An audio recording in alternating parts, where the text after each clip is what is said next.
Welcome to the Quantum Healthy Podcast. I'm Andia, a licensed addiction counselor, and along with my co-host, Laura Kissman, a quantum nutritionist, we will be inviting expert scientists, clinicians, survivors, and thrivers to distill their pearls of wisdom attained from applying quantum biology to their fields of research and everyday lives. Our goal is to bring you easy to understand principles and practices about the study of light, water, and magnetism so you can take your health into your own hands.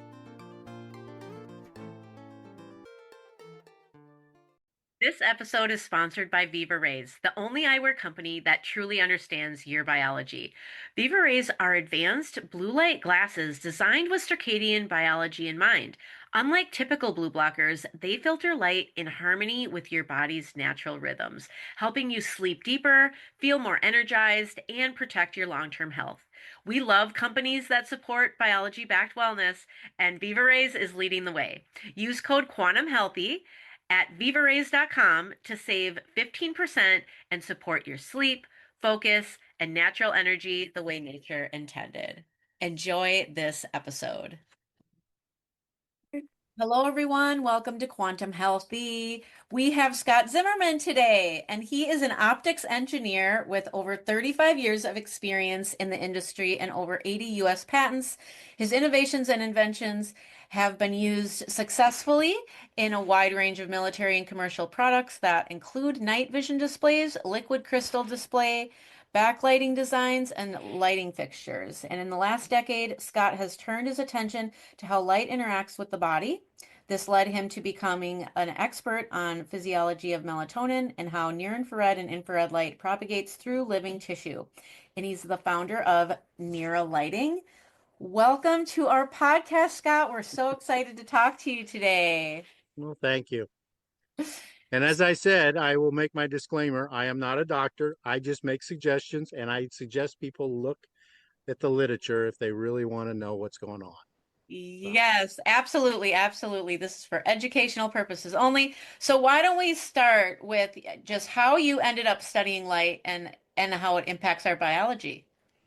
Well, it's kind of a circuitous route. I started out that I was a mechanical engineer, and then they needed somebody to do some work for displays and optics and set up equipment. So I started building equipment to measure optics or measure light sources and displays out. And it turns out I was developing for night vision type applications, which is all in the near infrared. So for me, it was kind of like second nature that did a number of different ideas. They took me back to a research center, and I worked with some amazing people, 350 PhDs, and I was the engineer wandering around trying to understand what they were saying, and but it was had a very diverse set. So I call myself more of a generalist than a lot of people are very focused in one very narrow area. I try and be a little bit broader in how I look at things. And then, I've been lucky enough that we started a little company. We're the only U.S. manufacturer of screw-based light bulbs left in the United States. And we're just a small little company. And I made a promise. My granddaughter has been dealing with neuroblastoma. And so I kind of got into that this was something I really wanted to understand how light might be able to do something with it. And it's kind of led to where I'm at. So we're kind of a little company that is trying to do good science and make enough of a profit to keep going type thing. So Yeah. So it's hard Is she because okay? yeah, she's in remission at this point. So we'll see how it goes. But it's hard because it's very hard to do any work involving children, especially with that kind of stuff. So it's very difficult to get any real traction. Most of the drugs that are used by children are kind of hand-me-downs from the adult studies. And so, and light and things like that are never included in any of their studies. So, so anyway, but that's kind of where we got to where we're at. And I've been extremely well blessed to work with Glenn Jeffrey and Bob Fosbury over in England, and some others, and Roger Swelt. And we've done a series of podcasts and things of that nature. And Bob and I been doing a lot of different work in different areas. He's actually going to give a talk at Parliament over some of the work that we're doing. So, That's you know, amazing. yeah. Sorry, And Scott, can you, our listeners won't know who they are. Yeah. We know. Could you just oh, tell, kind of highlight what each of them do? Are they, one's an astrophysicist? yeah, Bob's an astrophysicist. And so we got this kind of like odd grouping of optical engineer and astrophysicist who designed stuff, the Hubble and other space telescopes. And he's a emeritus, amazing, brilliant man. And then Glenn Jeffrey is a neurobiologist that did some of the original aging studies on various, like on flies and things of that nature. And now he's doing work with humans and showing that light has a big effect. And hopefully here in the not too distant future, he's going to be publishing some really remarkable data that says that, hey, maybe we need to take light into account because it may be changing some of our basic physiology inside the body. Wow. So, hopefully that'll get some traction and people will start thinking about it. It's hard because for whatever reason, light is always last on the list. You talk to the people about the blue zones, and they'll talk about food, and they'll talk about the camaraderie and the whatever, but they never mention sunlight. And it just turns out that those blue zones are in some of the most, they're at 14 or 17 north and 37 north latitude, so they're in this kind of like beautiful area with lots of green plants and that are reflecting the infrared into you, and yet that's not discussed as a possible issue, or why we want to get the right spectrum for people. So And also that they can be outside more. Like from where yeah, I am at the 45th latitude, like it's even today I could have been if I dressed more, I could have been outside, but yeah, no, I would have had I to wear a lot totally of agree. clothes. And it's not like it's hard because it's not like it's something that's just going to kill you tomorrow. This is something that over time works its way up and causes problems for you. And you always wonder, well, what happened? Why did I get this? Well, maybe it's because you didn't stay linked in with nature as much as you should have. Mm. And it's really hard for a lot of people. Had a really interesting conversation with a group that was trying to deal with battered women.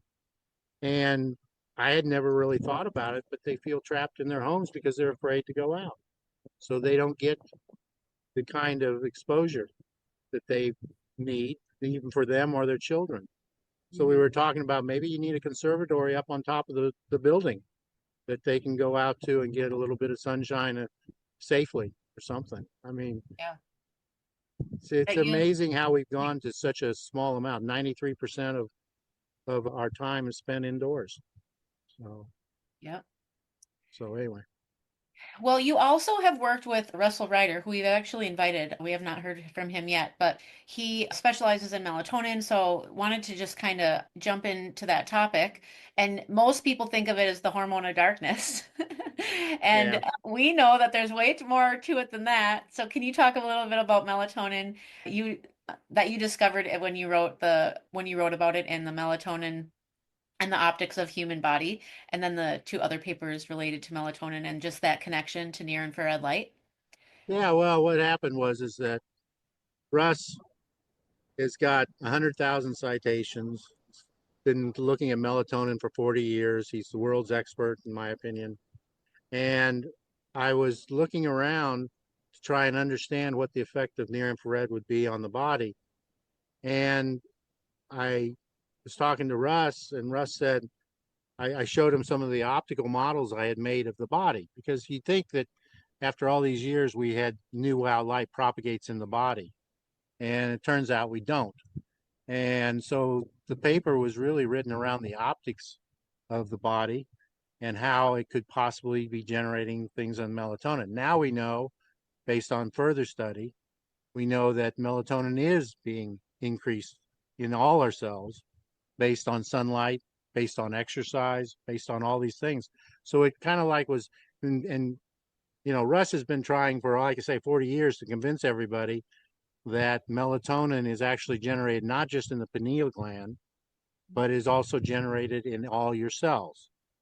And you can only see it in transient responses. And in other words, if you do something, you go outside and you run, you'll see if you were actually had hooked yourself up to a catheter and you were taking samples of your blood on every 5 minutes or 10 minutes, you'd find that melatonin goes up like this, plateaus, and you quit running, goes down. Cortisol goes like this, goes across, but it starts to taper off because melatonin is actually dropping the cortisol levels. So it's trying to push the thing. So there's all these mechanisms that are in the body that we really don't understand, and they're all tied in with trying to maintain some kind of homeostasis. Something gets a little out of whack, something goes over here to pull it back down. Mhm. And we don't think about that, and we don't measure. Most of the research out there, they'll go and measure cortisol at some point in time, and then a day later they'll measure it again. And the same thing with melatonin. And what they were doing is they were missing that this stuff was changing rapidly, and that was what was really more important than where the average was going in. And as we talked about earlier, I mean, I believe very strongly that what we've done is create an environment that's very cortisol rich. For children in particular, they get overstimulated. We have all these, they're watching TV, they're getting all this stimulation and driving cortisol levels up, but we're doing it in an environment that doesn't allow the melatonin to correct it. So, I mean, and same thing goes with people with addictions.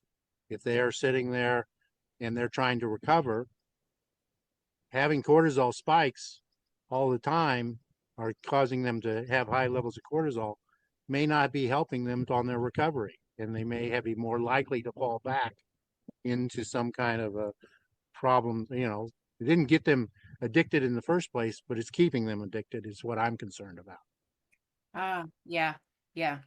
That Laura wanted to highlight the children. Laura, do you want to just bring that up now? Yeah. So I just want to go back a little more basics before we go there. Yeah. Why is it that was profound what you just said. Why is it that the light, like what if they're indoors and they're trying to heal from addiction, let's say, or kids on their screens or in this all this blue light, why is it that they can't make the melatonin? Because you're not the things that stimulate melatonin are exercise, light sources, things of that nature, cold plunges, things of that nature cause a spike in melatonin. Now, do we understand how it's all doing? No, we don't. But we do know that melatonin has a bunch of beneficial effects, and people they it's so focused right now on circadian and how your body responds as a function of time of day and the melatonin going up. But what we're not doing is the understanding that melatonin is being generated all throughout the day and also at night. The reason melatonin was chosen for the pineal gland and why it's so important for all our cells is as Russ will tell you, it's the oldest and the best antioxidant that we have in our body. So it basically deals with the reactive oxygen species that we're getting from doing life. I mean, you don't want to just sit on a couch all the time. You're going to get up, you're going to walk around, you're going to go outside, you're going to do those things. The body's constantly adjusting for that. And in certain cases, melatonin wins. I'll use some practical examples. How many times have you gone on to the beach and you sat on the beach and you come back and you say, why am I so tired when I get off the beach? Well, it's because you've had a melatonin upkick and it takes a while for it to get out of the system. Same thing happens with exercise. You do a really great run and you'll maybe I feel kind of tired at the end, or you eat a big meal. There's all these different stressors that we don't totally understand, but you see the effect in how in because melatonin takes quite a while to clear out of the system, because it's essentially consumed. So what you do and how you do it afterwards has a big effect on what your instantaneous melatonin level in the body is. And that's what I thought was really so interesting working with Russ is that, he basically said, Scott, we've been doing this stuff with melatonin and cortisol and all these things for years, but we never added in the optical component, the light component.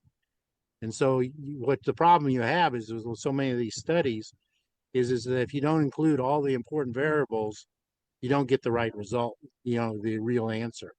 And that's what's been going on, I think, in a great extent with our understanding melatonin. Yeah. Russ takes a lot of melatonin. I do not. I believe that you go outside, go do some exercise, do some light, get in light. That's what I think is a better approach. Yeah, But I say if you make it, don't take it kind of mentality. yeah, So I want to ask a question just for kind of also wrapping up for our listeners, because we know that artificial light at night is going to suppress melatonin and it's not going to be released. So we want to protect, how we can. Now, if it's daytime and you are under artificial light, is it suppressing that melatonin that would normally come and combat that cortisol?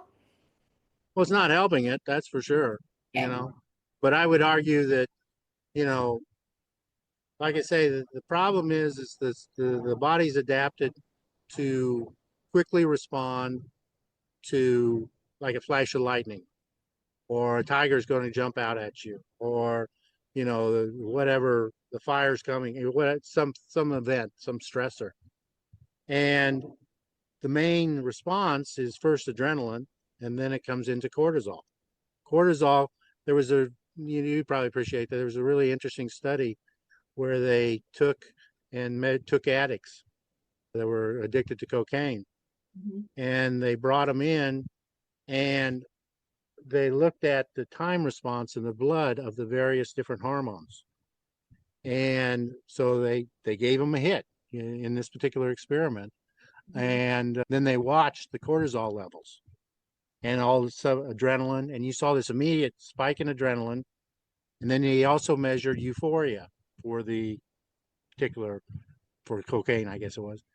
And it dropped off in about 30 minutes. But the cortisol just hung in there and went out only got to about 50% after a couple hours. So cortisol tends to be, unless you have something like melatonin to drive it down, it tends to hang in there over a long period of time. And that's what I'm concerned that, someone who has an addiction, they're not going to, they cause the addiction. I got that, but maybe they're not in the best environment to help them get through it without having this extra cortisol all the time. Yeah. No, that's huge. That means addressing the light environment or getting outside more could I'd definitely say more outside. turn to use, right? Yeah. Yeah. Yeah, I mean, what we're finding is it's becoming more of a balancing act. I mean, there are thousands of processes going on in your body at the same time. Light's coming in to the body. The body is using that light to do a wide range of different things. And so having all of a sudden now we took away 90% of the solar spectrum with our indoor lighting. It used to be we had, this. We are now down and doing this. And the idea that that doesn't cause a problem is kind of stupid in a lot of ways. And it's not bearing out with what we're doing. Now, everybody did it for a good reason. They were trying to save energy, but they haven't even really saved that much energy, because what went along with that is we lack the ability to dim lights down. So what you'll find is a lot of LEDs either don't dim or they dim very little. And they sure don't shift into the infrared. Right? They don't have any content in there. So it's really hard to create that warm, glowing feeling at night, while you're by a fireplace or by candlelight or whatever. Mhm. You feel that. And it's actually affecting your melatonins. So, Oh, Get wow. so sleepy by a campfire. yeah. And Yeah. I mean, it's not rocket science. It really isn't. It's just no, hard for a lot of people to. I mean, we've opted into comfort over the better thing for your health, and I don't know how you solve that all the way, because people deserve to be in a nice warm spot with night, but it's our cooled spot. I'm not a big air conditioning fan, so when yeah, if we could talk about kids, yeah. because obviously you have you've got grandchildren and kids, obviously yourself, but how is so all this artificial lighting, right? All the screen time, the lack of sunlight. it's obviously affecting our kids. I was reading your paper, The Melatonin and the Optics of the Human Body. You highlighted a couple things in there. One was more than 7 hours of artificial visible light exposure was found to cause cerebral cortex thinning. I think you were highlighting other people's research. This was not your own research. Yeah, and then you also mentioned an increase in rickets, which is typically associated with a vitamin D exposure. Is there Yeah, well, I hope for mean, our kids? I think vitamin D is probably one of the most misunderstood thing in my opinion, Mhm. because it's one of those very unique things optically. Because what we know is that that there's studies out there done by Hudson and others that the near infrared and the far infrared are generating are localized in the very outer part of your skin. Bear in mind that, sorry if this gets a little technical, but Sorry. in the skin, most of the wavelengths that are associated with making vitamin D and all the stuff that goes on occurs in a very thin layer on the outer part of the skin, about 50 microns to 100 microns thick. Okay. There are two places in the solar spectrum where that localization occurs. It's in the UV and it's in the infrared. And so what ends up happening and what the studies show is that the infrared component generates hydrogen peroxide in that outer thing. And just like bleaching your hair, it's very hard to bleach melanin, which makes our skin pigmentation, by just photons. That's what it does. It works very well at doing that. Add a little bit of hydrogen peroxide to it, it bleaches out quite readily. So what it appears is that different parts of the spectrum are working together to make it so that you're more efficient at generating vitamin D by photo bleaching out that little portion of the skin. And therefore that then allows you to make cortisol, it allows you to make testosterone, it allows you to make all these different things that we used to when we were outdoors was doing it at a higher efficiency than we are now indoors, because we don't have this cooperative effect associated with the different parts. And optically, it's really amazing because those two regions are the only places in the visible and in the near infrared. Light goes into the body, bounces around or reflects off or things of that nature. But in those two wavelength ranges, it's very localized. The highest energy photon density in the body occurs in the infrared, and it is generating hydrogen peroxide, and it is helping.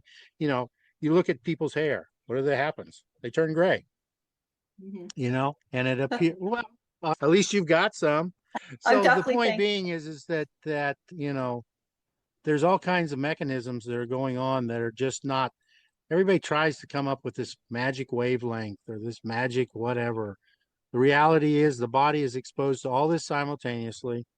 It's using some portions of the spectrum to work with other portions of the spectrum to get a particular effect. And when we start screwing around where we get rid of big chunks of it, then we essentially prevent or degrade the body's ability to do what it, because it's made an assumption. It assumes we're under sunlight. Why would it make any other assumption? Right. You know? Mhm. And I'm afraid that you could almost look at it now that what we're doing is we're very rapidly, something that took millions of years to develop, we're now very rapidly altering it to the point that our children are, in a lot of ways, adapting to a whole new environment that we may not like the results when we're done, type thing, Mhm. and again, the solution's pretty simple. It's cheap. You got to find a way to go outside and you got to go hang under a shade tree, build a tree house, do whatever for children. Mhm. Let them run around barefoot a little bit, that it's not the end of the world.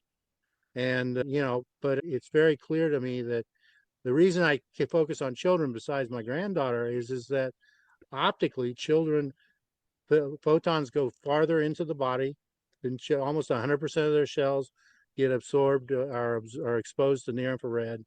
I don't know if your viewers have ever got to see Bob Fosbury's picture where he took near infrared and put his hand on it, all over it, and you can see all the way through his hand with a camera picture of it. And you just see the few of the vessels, but you don't see the bones. It's just all transmitting and bouncing around inside you. Mhm. And that doesn't occur anymore indoors at all. And the idea that that doesn't have a health effect is, I think, wrong. So, Wow.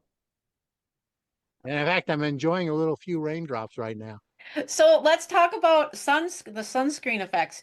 So near infrared photons provide up to an SPF 15 level of skin protection and also protects from blue burns from LEDs. So Laura and I really wanted you to explain blue burns to the Right. audience because Well, I'm going to explain it, and everybody can laugh at me for doing it. But Okay. I made a light source, and I was portable, so I could carry it around. So I had it in my hand at a conference show or whatever, and I had my thumb up against the light source, and it just wasn't cold. It was cool. It was an LED. It was nice and cool. I Yeah. wandered around, kind of like a linear strip thing. And after the time I felt something funny on my thumb. And literally what I found was is that about 2 or 3 days later, about a millimeter thick of my skin actually peeled off, associated with the fact I'd gotten a blue burn. Now, people always say it's UV that causes all the problems. Well, you can get burned just as easily with a blue or green. It just takes more energy to do it.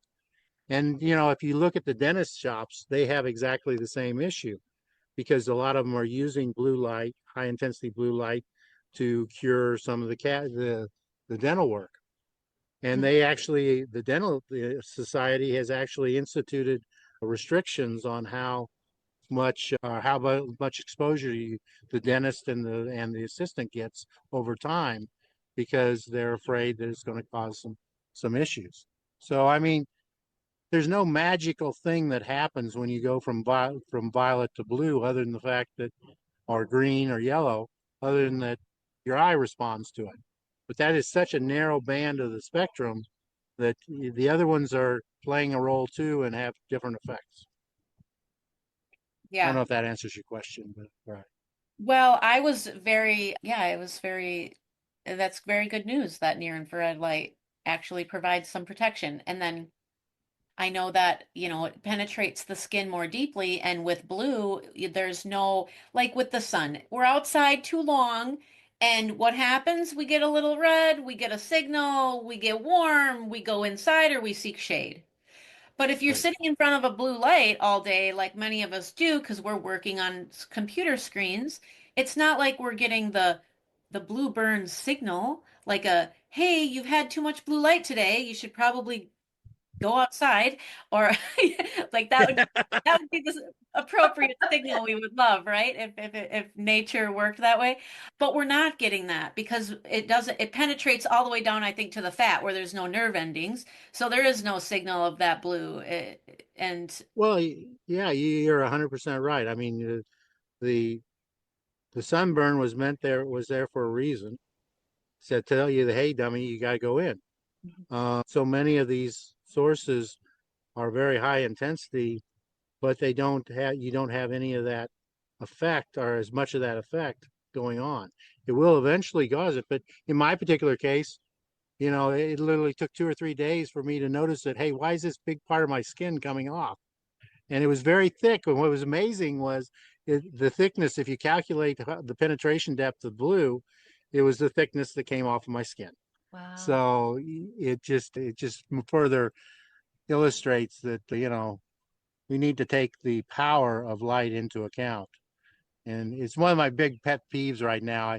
I'm very hopeful that RFK Jr. will do things to do something with the food supply, but Mhm. they need to focus on the lighting part of this thing as well.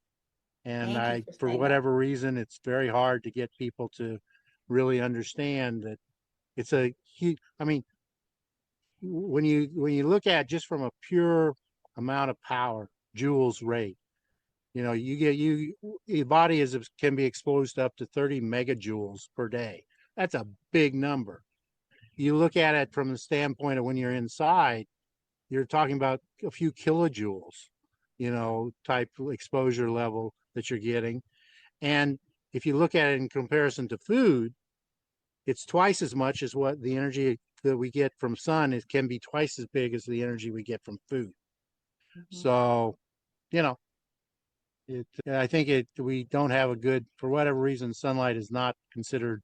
I think it's probably because people think that it's just a given, but I don't think they really realize how much we have moved our way away from that, especially with some of our elderly. There was a study that showed that some of the elderly only getting 5 minutes every 2 months of sunshine. I What? heard you say that. Yeah. Yeah, I heard you. I thought yeah, I remember you saying that.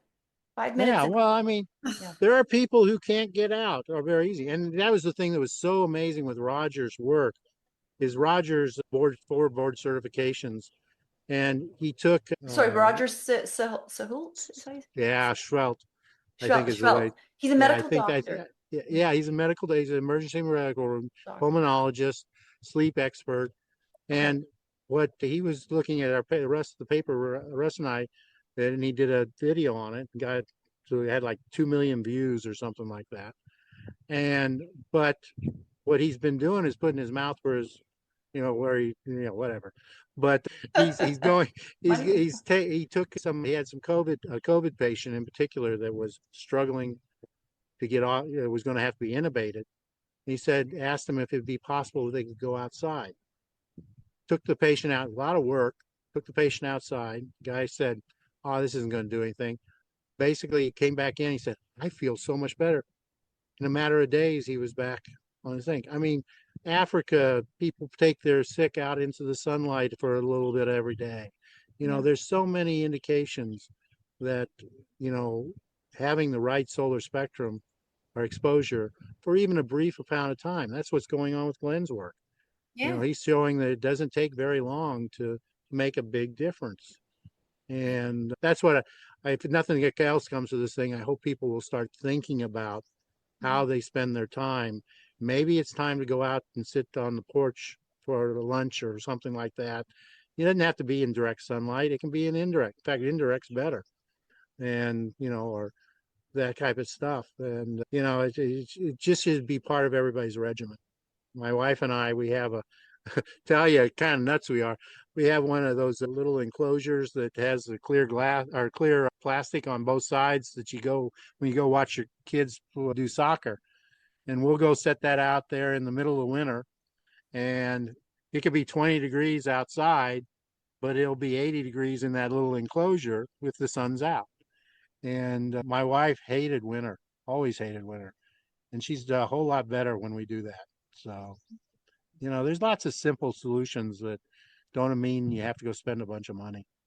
Yeah. So, Especially when it's in the conversation and we're thinking about it more, then you'll start to think of these things. And I was going to ask you like how much knowing what you know and the research you've done with melatonin, with all the lighting, like how much has it changed your life and lifestyle, and it sounds like yeah, you're sitting um, outside right now and you're, no, you got this I would say enclosure. that I'm a work in progress from the standpoint Yeah. of, I know what I know, but I think I'm like most people.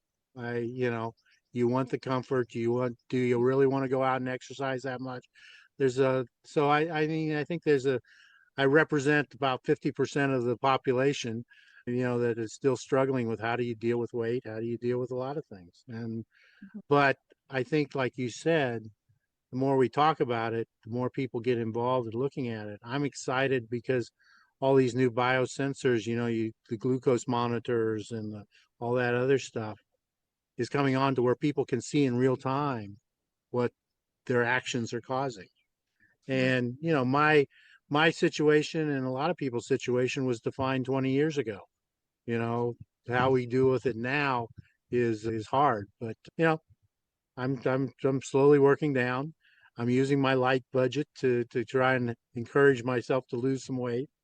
And but I think I spent 40 years sitting underneath inside doing research on in an environment that wasn't, in my opinion, healthy for me. Hmm. And it takes a lot to get away from that.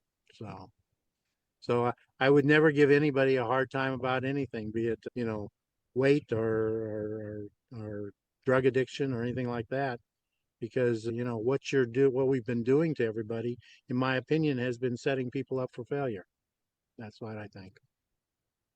if we could talk about the what I would call the ultimate failure is death, but maybe back up a step to cancer. We've had a couple podcasts recently on cancer. It's something that I've heard you highlight, just talking about back to skin cancer and basal cell. Can you talk to us Yeah, I about? mean, first off, they had this really great study out of the Rogers put out or showed that women in Sweden, they did a long, big, large study, and they were able to show that women who spent time outdoors compared to women that didn't spend time outdoors were may have a slightly higher risk of getting melanoma, but they had a much lower risk of getting all-cause mortality. They lived longer Mhm. if they did get melanoma, number one. Number two, they also had less cancer, had less other things that go along with it.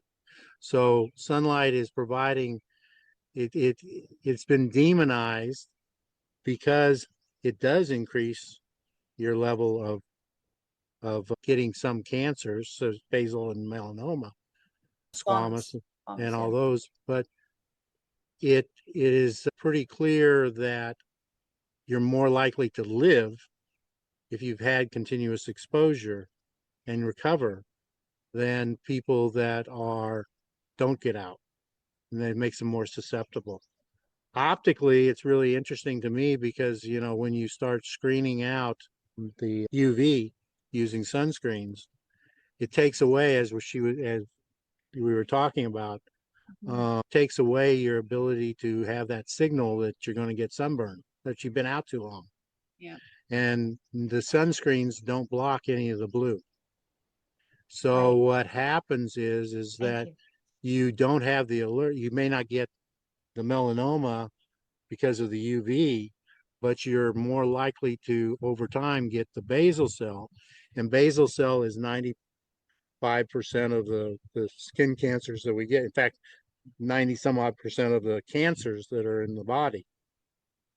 But it was pretty clear that when people started doing sunscreen, they were setting the public up for a situation where they may spend more time out in the sun under blue, which then optically couples down into, it turns out that if you do the optics, you measure, model the effect, most of that blue light is localized in the basal cell region of the skin. So it kind of just makes sense. The problem is, in order to fix the basal cell, you have to add in enough pigmentation that makes everybody look like they're wearing blackface. So it's not going to happen. It's politically incorrect. In fact, some companies have tried to introduce a little bit of tanning or thing. And by the time you put enough in to be effective, you basically are mimicking blackface. And that's politically unacceptable. So even So though it makes total understand sense. that. You meaning that it's a sunscreen that's black? No, in I'm order not to, understanding. no, I guess let me say, in order for you to block the blue, you have to put in something that has a very dark pigmentation. Yeah. And so when you put it on your face, it's like you're literally putting on black paint. Okay, yeah, that's what I understood. Okay, I just want to make sure I understood. Yeah. So because you look at it, someone with really dark skin has almost zero chance of getting basal cell skin cancer because their skin is designed to absorb the blue and prevent it from being uh, causing a cancer cell thing. If you are light skinned and you Right. want to be in that kind of environment, you have to put on something that mimics the dark skin. And that, Mhm. like I say, that causes a real problem for the cosmetic industry. And on top of which, the other thing is the reverse is true. If you're sitting there and you're trying to generate vitamin D and you have very dark skin, then the last thing you need to do is be blocking it with all the makeups now Right. contain some level of SPF. Well, Mhm. someone who has very dark skin, she has almost zero chance of getting skin cancer, but she's already struggling at higher latitudes to generate enough vitamin D. And so you get this double-edged sword going on in the women's cosmetic world Mhm. that someone with very dark skin has no business having an SPF on their face. Just doesn't It- make any sense. I used to work in the skincare industry and I worked for this one brand, and there was one foundation left in all the lines of foundation that they had. There was one line left that was the oldest foundation that they had that didn't have sunscreen. Every other foundation that they had kept coming out with, that like the newer and newer and newer, and then this one stayed.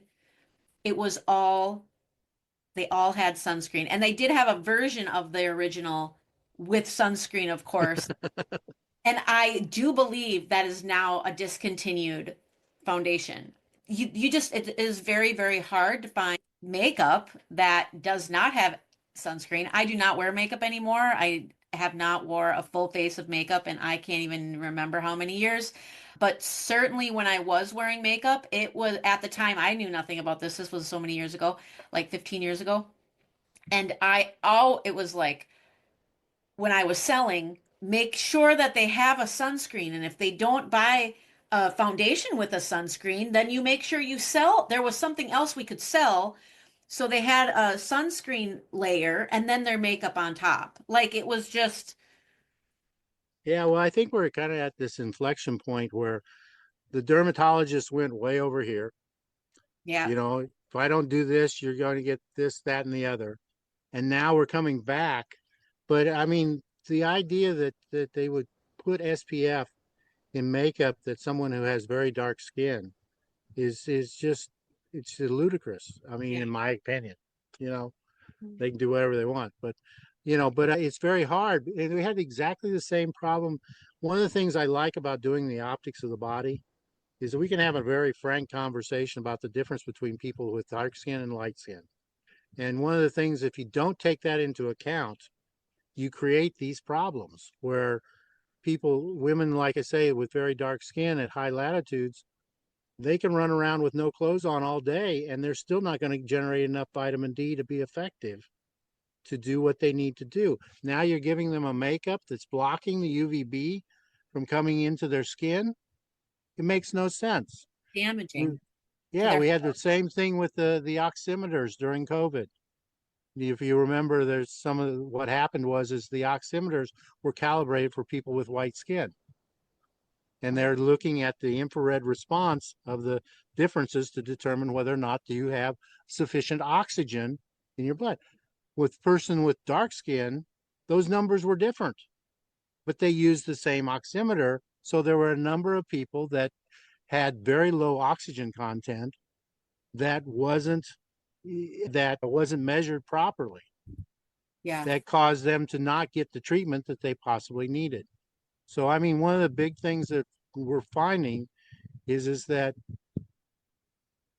the effect of skin color needs to be taken into account if you're going to think about, you know, someone who has very dark skin may be more or less susceptible to the effects of cortisol effects. We don't know all those things yet. Mhm. But I hope it opens up a conversation to where people can kind of start questioning or asking the question, what for me, everybody should have, in a lot of ways, I think of it, everybody should have a regiment or a lifestyle that fits their needs. And it's not happening right now. And Mhm. makeup is a very simple example. Yeah, Mm. Mm. yeah. Well, that's, Here's a question, if I can ask. Going from makeup, it makes me think of clothing. Yeah, You're wearing a hat, and before we got on, you said you mentioned that the hat that you're wearing allows infrared through. yeah, yeah. So is there different, like, Andia, if you know anything about her, and our audience does, she's very particular about what clothing she wears. She likes to wear really natural fabrics like cottons and wools, and and I'm still learning about this. And I'm like you, I'm a work in progress because here I'm wearing some kind of artificial polyester. What I was just wondering, like, things like polyester and fake fabrics, do they block the infrared? And should we be wearing more cottons to allow more through, or how does that work? Well, if you look at what Bob did, he took some an infrared light source, a 850 nanometer LED, and he put a good English gentleman. He had his jacket, he had his sweater, he had his shirt, and he put those all on a hanger. And then he took his camera and he took pictures. And lo and behold, 850 went all the way through all those stacks of clothing, the wool and cotton. And what I did is I did some transmission characteristics in looking at the near infrared transmission. And what you find is that most, well, even most color, let me just say, most fabrics are pretty similar from the standpoint that they all, once you get about to 800 nanometers or a little bit less, you get a transmission bump. And then if you look at that, that runs clear out to what you call the infrared, up to 3000 nanometers. So what you've got is now I did my straw hat, and it, lo and behold, has a very nice little peak. But, I keep on going back to my grandpa. My grandpa, was in his 90s when he died, and he had his mind all the way through. But his life was he'd go out, when it was lunchtime, he'd go sit underneath a tree. He'd have a pair of overalls on, cotton shirt, long sleeve, straw hat, and he'd sit in the shade, for lunch, right at the peak of the thing, and then he'd go out and do work some more. So I mean, clothing in particular is very transparent in general to near infrared. Okay. And what's amazing is that if you take that shirt you have on or blouse you have on, and you were to look at it with near infrared, it would be white and be slightly transparent. And in fact, there was a big problem for Sony. They tried to introduce a camera that measured out into the near infrared, takes pictures, and they had to recall it because it was actually seeing through women's blouses. And so, you know, and it is absolutely amazing, because what happens is that as you move into the near infrared, it's no longer melanin. Melanin, which is the pigment for your skin color, it goes to zero, about 800 nanometers. But if you look at, I had some friends, one gentleman who was from Ghana, Justice, and he allowed me to measure his transmission characteristics of his skin. And then I had William, who was Irish with a red hair and about as pale as you could get. And we did a Fitzpatrick comparison 1. between, yeah, we did a Yeah, versus comparison for it. Fitzpatrick 6. Yeah, yeah. And we did a comparison. And by the time you get up and start into the infrared, their transmission characteristics through their body actually merged. And by the time you get into the longer wavelengths, we all have exactly the same look. We're black with white hair, because water is what's actually absorbing what's going on. So if you have a dry shirt on versus a wet shirt on, you'll get different characteristics. But in general, clothing is very transparent. You don't have to run around naked in order to get the benefit. You just have to get out and get a full exposure. But clothing will block UVB, like Yeah, clearly. I mean, that's one of the benefits. But Yeah. but like so I'm wearing a linen, so you're saying like I will still absorb as long as it's natural fibers, I'll still be absorbing all the near infrared light and all those invisible light spectrum that is healthy outside. I will tell you that my wife is just like you. She likes natural fabric. So, of Yeah. course, it's the best thing for you to have. Yes, yes, But yes. in reality, from the optic standpoint, they're about Doesn't the matter. same. Yeah, it doesn't matter. Oh, okay, okay. But what From about the just the wet? optic standpoint. But from the feel and the look, it's better to have natural. Okay, so you were saying it doesn't matter if it's polyester in there too. I Right. see what you're saying. Okay, that's why I wanted to Yeah. make it clear. Okay. And One of the what things that about one of the wet and thing it did dry? is I took one of the things that I thought was really cool was we had this one company that could measure the entire solar spectrum almost. Yeah. And what we did is we took a white T-shirt and a black T-shirt, and they measured the transmission through those two things. It turns out that by the time you get to about 800, the black T-shirt was just as transparent as the white T-shirt.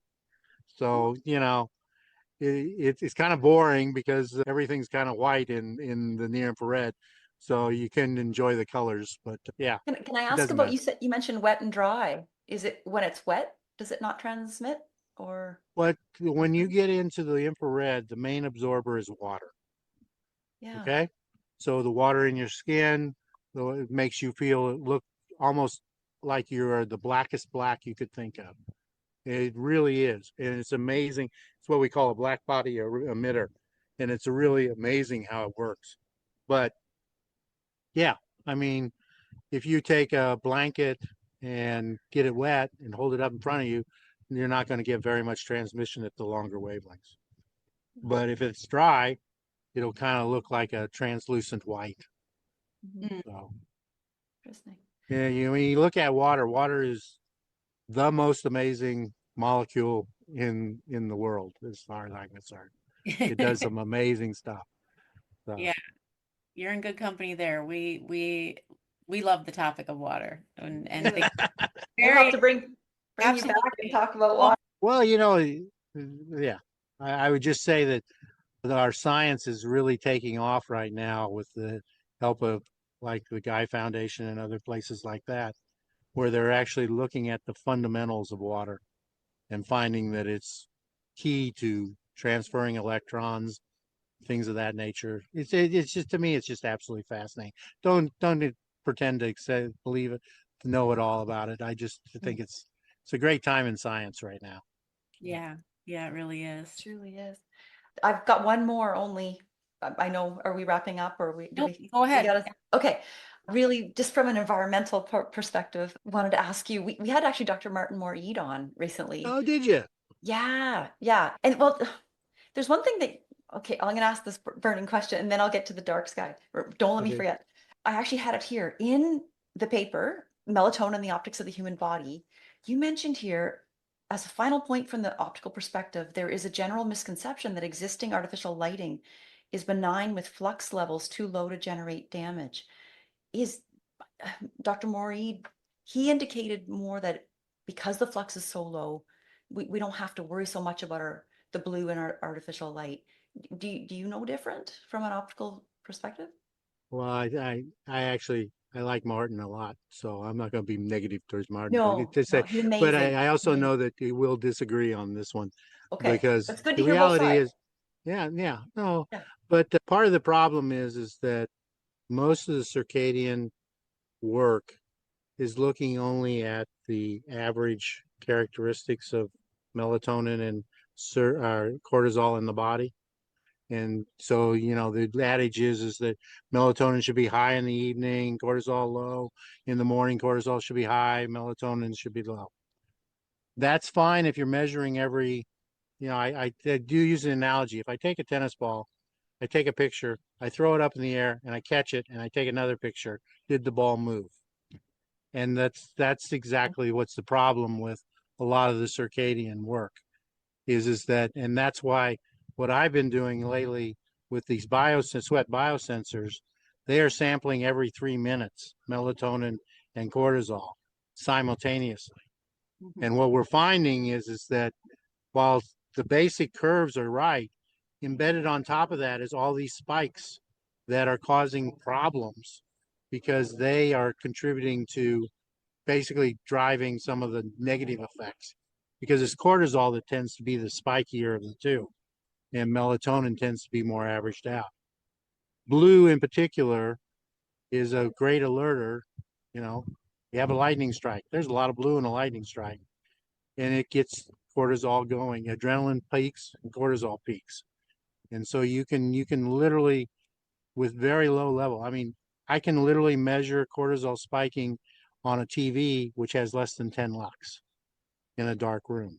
So you have to be dark adapted and all that, but the body is used as over years. I mean, you think about it just from a logical standpoint.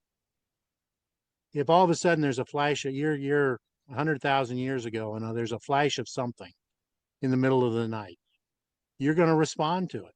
It's Mhm. important that you respond to it. And so the body does.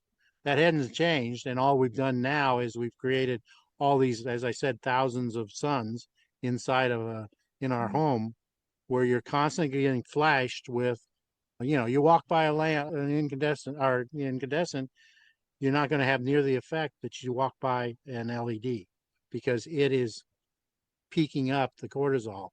And that part we know for sure. So I don't know that totally disagreeing with Martin, but blue, in my opinion, is you want to end the day with a candlelight or a fire or something that has a very warm, gentle thing. If you really want to sleep well, that's what I think.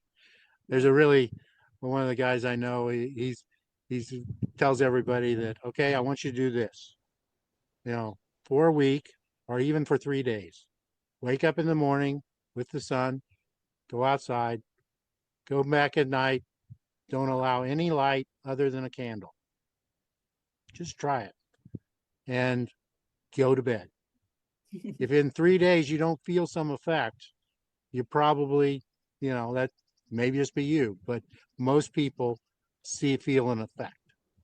And, so I would argue that the blue that we've introduced, I had a neighbor, she had one of these LED fluorescent lamps on the outside.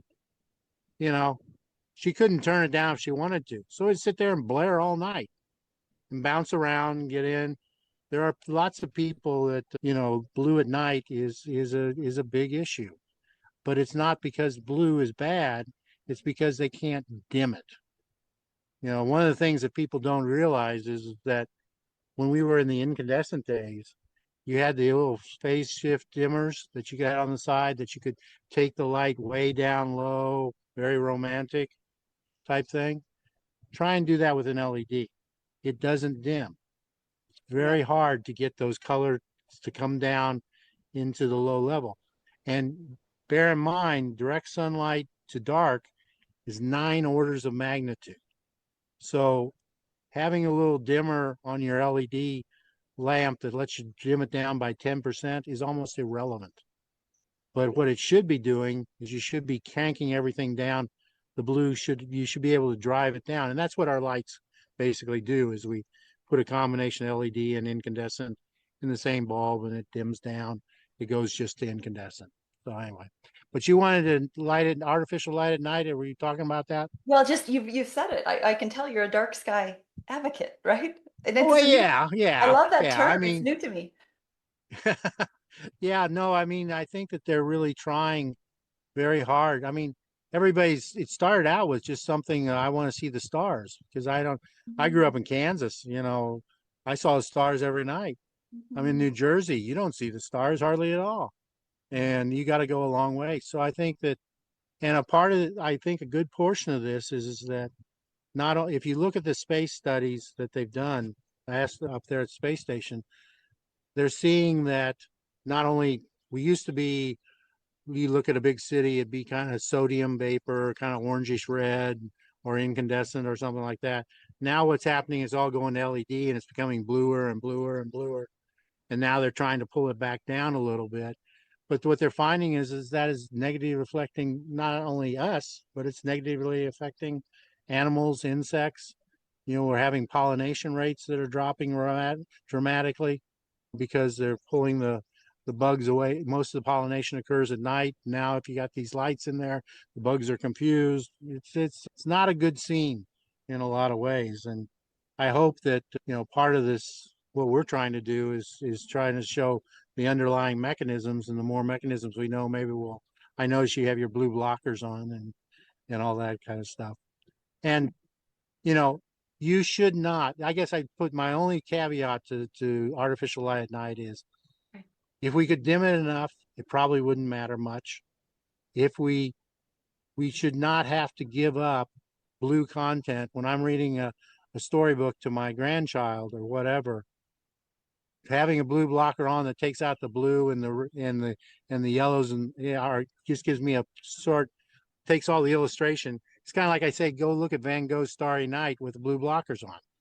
You know, it does it's kind of like yuck.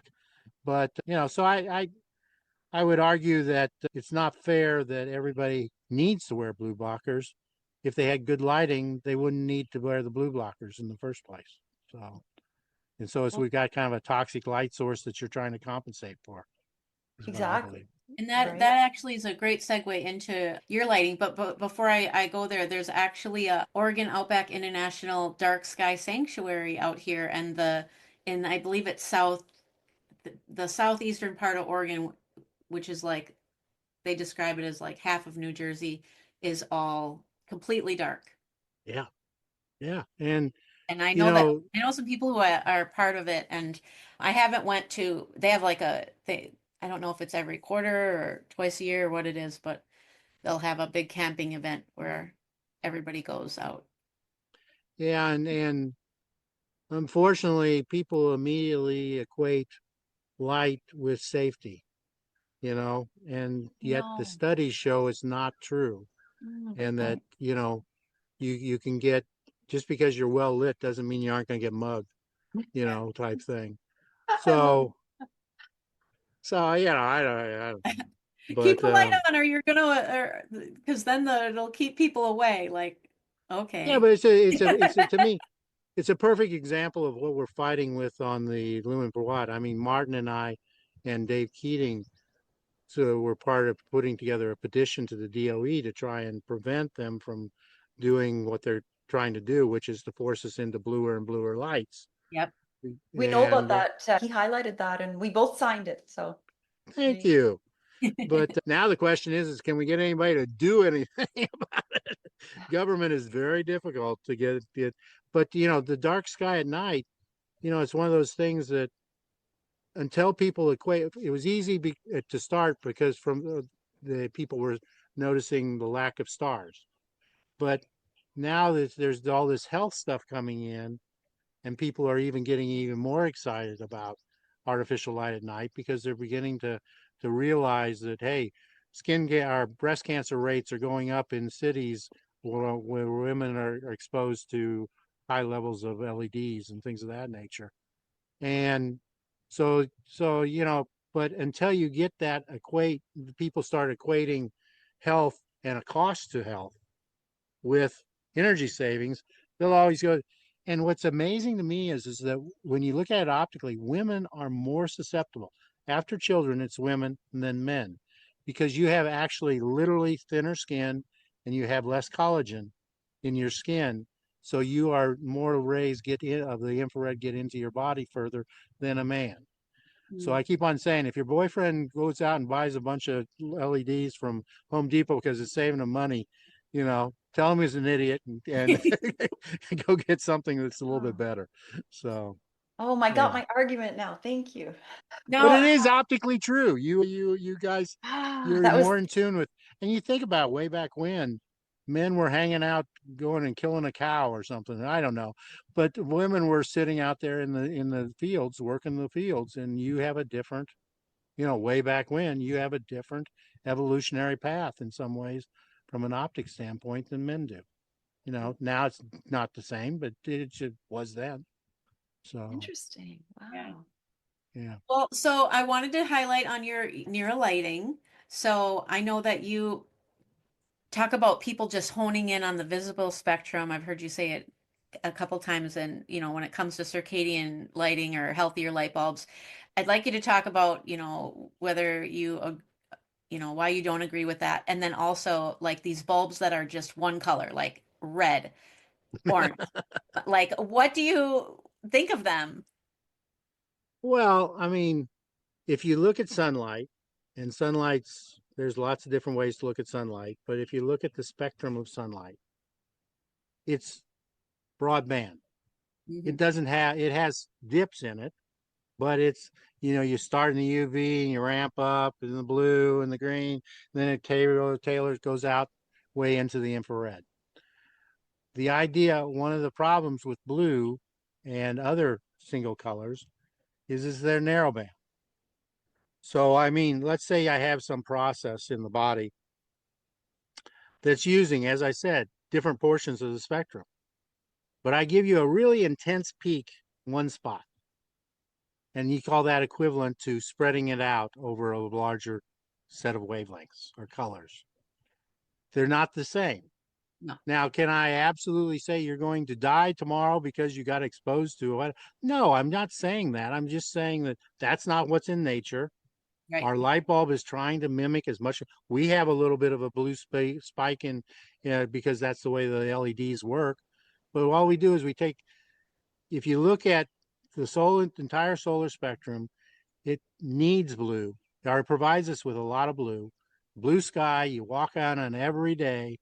How can blue be bad? Well, the blue in the sky has mostly near infrared because if you actually take a measurement of it, it Mhm. goes way out into the near infrared. So I believe people can argue with me. There's all kinds of people that are trying to do photobiomodulation at 650 nanometers and 850 nanometers and all these other things.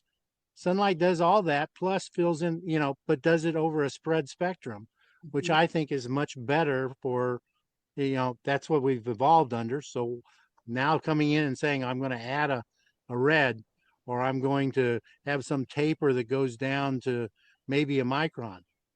This really, the what we're finding is that there are every indication that the body uses the entire spectral area. Our lights are just simply, they're pretty stupid when you really think about it. They're just LEDs that does visible really well. And little filament bulbs like you used to have in your little flashlight, they actually are almost 100% efficient at generating the infrared. You put the two of them together in the same bulb, you get the closest match to the solar spectrum that's available. And what we're finding is that it used to be that people were, like I say, the red light therapy, the 850 nanometers, that was all important. But what we're finding is the longer wavelengths are even more important. And there's a lot more of them, is what it turns out to, if you really look at the number of Mm. photons that are being generated. And so that's what we do. Now, the unique thing about our bulb is that as you dim it, if you use it, our AC bulb, if you use our DC bulb, we just switches between LEDs on and LEDs off, basically, with a simple switch. So you can have day and night. And that's what a lot of people use. It's So no dirty DC. electricity with that? What? Because it's DC, does that mean, because in the old lights, when we would dim them, we would be worried about dirty electricity. Yeah, what Just this wondering. is, this has a little wall wart power supply that converts it into DC DC, that you yeah. plug into the wall, and then you Okay. can just flip between the two. Mm. And but no, I could and take that when out. you say dirty DC, well, I guess I want to understand what you said. Well, Dirty electricity, she dirty said. electricity. So that would, I'm thinking that's not a factor then if it's if it's DC. Well, that's yeah. If you look at some Yeah. of the hospitals where they're dealing with sensitive equipment, they'll switch over to DC so it has no modulation. And Right. everybody Yeah. kept on pushing me to develop an AC one that you just screw in. So we developed another one. It has about 2 to 3% ripple on it. So Okay. it has some ripple, but it's only about 2 or 3%. And it is always less than the incandescent had over the years. So, when way back when, if you had a DC on a dimmer, it would have the same amount or less flicker on that. So, and Okay. that doesn't seem to bother most people. I was hoping that we could be able to get away with even a little bit more, but I had a really great customer that she tried it and tried both of them, and she found that the DC, she could tell the difference between when the AC was on versus the DC. So I actually redesigned the AC to have less ripple in it. So, but it's like I say, it's super simple. It takes advantage. LEDs do great at visible. They do lousy at infrared. Incandescents do great at infrared. And what we Hmm. did is That's we right. designed the bulb such that all of them are, the LED is driven at a very low level.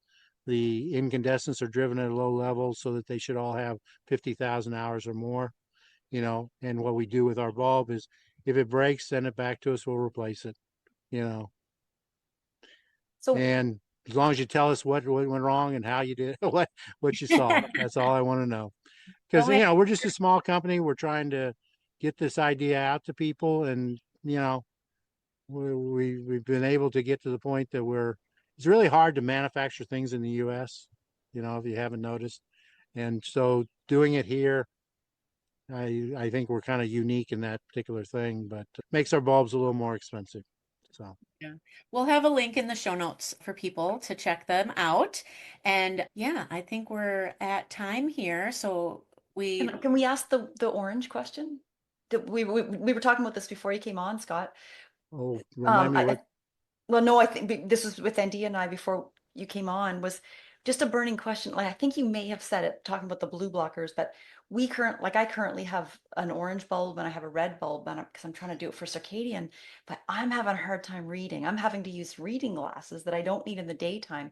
So I'm excited to try your bulbs because I think I need some violet, some blue, like some other colors, maybe just dimming, maybe I'll be better to read with a dimmer light, or I just I need to go to an eye doctor and get reading Yeah, glasses. I just suggest just try one of our desk lamps and try it in two different modes.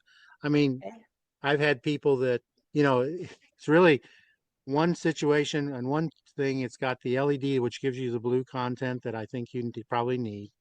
But it has a long tail in the infrared that goes way out. And the Okay. ratios are 3 to 1, which is much more than what just basically mimics what you get in the shade when you're under a shade tree, as far as the ratio of near Okay. infrared to visible. Mhm. And then the other switch is just incandescent, which is 10 to 1 as far as the amount of near infrared to visible. It's a little dimmer, you can't see as well with it, but it's great for a nightlight for kids to go to sleep and things like that if they want to try it. Again, I'd prefer whatever you do get, let me know if it works or doesn't work. I'm Okay. just as interested in the things that don't work as the things that are, because things are changing rapidly. And, I've had, you know, the internet is a kind of a cruel place sometimes. And I've had some people complain about something or something like that, rather than just give me a call, talk about it. You Mhm. know, it's a much easier to work through things, before you start calling people names, type thing. Yeah. Oh, for sure. Or do a bad review or something that affects you for Yeah. long term, right? Yeah. Yeah. Yeah. And, Great. it's hard because the industry is not well equipped to measure in the infrared. So if you can't measure it, you can't understand it. And so most of the people that are looking at some of our stuff are ignoring the fact that that's not what we're doing. We're going out and giving you the longer wavelengths that you can't measure with your meter. So, Mhm. but Yeah. Mhm. it's just interesting process. I think the more we learn from you and from others that one of the most important things about a light bulb is it needs infrared. Yeah. And, Just don't use it. Use a candle, you know. well, and to give you a perspective, I mean, the incandescent was about 10 lumens per watt. Okay. Halogens are about 10 lumens per watt. Our bulb does, I try and get it as close to the government limit, which is about 45 lumens per watt. Some of the people that are pushing these really blue, high intensity light sources, they're up at 100 to 150 lumens per watt. And the only way you can do that is you have to take what was this for sunlight and make it like that. I don't care how you slice it, that's the bottom line. You have to shrink the spectrum that we're exposed to if you're going to get lumens per watt up to those high levels. And I think it's a shame because I think it's hurting our kids. Mhm. Yeah, very much so. Yeah. Well, thank you So for anyway, that. Makes it, I know I learned some things today. So we always ask our signature question, which is, what does quantum healthy mean to you? How would you answer that today with you everything? know, it's fascinating because I kind of poo-pooed quantum way back when because I thought, we don't even understand the basics. How are we going to go down to the quantum? And is it really? Honestly, I'm just amazed that once you look at the beauty and the intricacy, the elegance of what's happening with thinking about just photons versus thinking about watts or something like that, as these little things that are moving around. And it's just opened up this entire world about how the body is using things with the little, when you see a picture of a cell, you see things that have periods in them, or, look like they have little lines drawn across them. Those are actually changing where light is going in ways that we don't really understand. And you can only understand them if you think of it in a quantum sense. Yeah. And I do not express to be a quantum expert, but one of the beauties of working with some of the people some of them are.